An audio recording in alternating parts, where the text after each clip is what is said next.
Alright, hello everyone, it's Talal again, and this is the second video.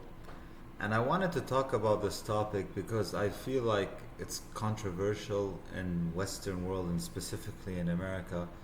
But I believe that so many things that have been taught in the modern world is so wrong, and I want to correct it. And I want people to really think about the points that I make today. So today's topic is about why Black Americans and white Americans will never feel truly comfortable in their own skin in this society. Okay? The reason why Asians and Latinos are different is because Asians and Latinos know where they come from, right? So let's say you have this Japanese guy in America.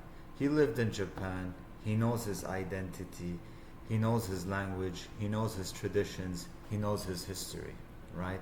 Same thing can be said about an Indian. In fact, when you look at, like, let's say Indian couples, they're from the same exact race. They usually have dark brown skin, right? Of course, there are black Indians and there are like light brown skin Indians, but I'm saying in general. And they're a couple and they have a certain accent and they know, Urdu or Hindi or whatever.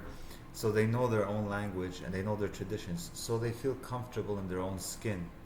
And you can say the same thing about Koreans, and let's say someone from Guatemala or somebody from Colombia. He knows his own history, his own traditions. So he feels comfortable in his or her own skin, right? But now when you look at Black Americans, for example, they don't know where they come from in Africa. They don't know their history. They don't know their traditions. They don't know their language. That's why they're never really internally in peace with themselves. And the same thing could be said about white Americans.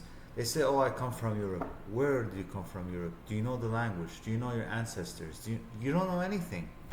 People just make claims, "Oh, I'm half Irish, I'm half British, I'm half German, I don't know what." It's all nonsense. But do you actually know where you've come from? Have you spent time in that country? And I've actually watched videos about this where I see like white people do an in-depth study of where they came from. Like they're like, I just lived here all my life in America or in Canada or in Australia, but I don't know where I'm actually from. So they do like this DNA test. They pay money. They send it to a lab. They question their history. They speak to their grandparents. They dig deep, and then they find out the country that they're from, and then they go and they travel there. And the person did this. He found out he was Polish. So he went to Poland. He learned Polish language, and then he married a Polish woman, and he felt the most comfortable in that situation. Why? Because everyone likes to know their own blood, their own race, their own identity, their own culture, their own language. And the same thing with Black Americans. We had folks who went to Kenya, found out they came from Kenya or Nigeria or Ghana, and then they go there, they learn their traditions, their customs, their people. And at first, to be honest, like they'll feel awkward because they're not used to the culture. They don't know how it is. They're like in culture shock.